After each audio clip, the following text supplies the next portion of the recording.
तो यहाँ बताया जा रहा है कि 4x² जमा 12x जमा 9 और 4x² माइनस 9 के बीच में एक मुश्तरका बाइनोमियल आंसर मौजूद है और हमें ये मुश्तरका आंसर मालूम करना है।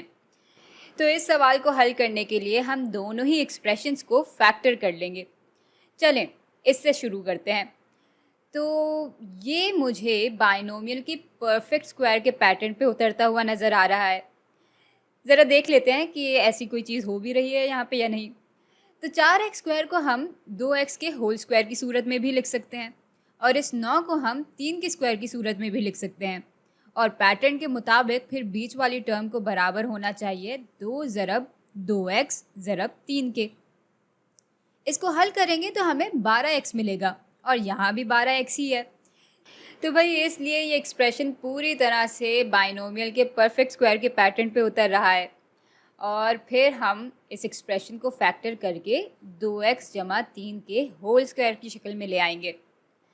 अब आते हैं 4x² माइनस 9 पे। तो भाई यहाँ भी दो परफेक्ट स्क्वायर्स नज़र आ रहे हैं। 4x² को हम 2x के होल स्क्वायर की शक्ल में लिख लेंगे, माइनस का निशान यूं ही आ जाएगा और 9 को हम 3 के स्क्वायर की सूरत में लिखेंगे। अब ये पूरी चीज़ दो परफेक्ट स्क्वायर्स के फ़र्क के पैटर्न पे बैठ रही है। तो पैटर्न के मुताबिक ये फैक्टर होकर 2x जमा 3 ज़रब 2x माइनस 3 के बराबर आ जाएगा। अब आपके ख़्याल में इन दोनों के बीच में मुश्तरका बाइनोमियल क्या है? भाई इस स्क्वायर के बदले हम इस एक्सप्रेशन को 2x जमा 3 ज़रब 2x जमा 3 की सूरत में भी लिख सकते हैं। तो यहाँ भी 2x जमा 3 है और यहाँ भी, तो यही इन दोनों के बीच में एक मुश्तरका आंसर है।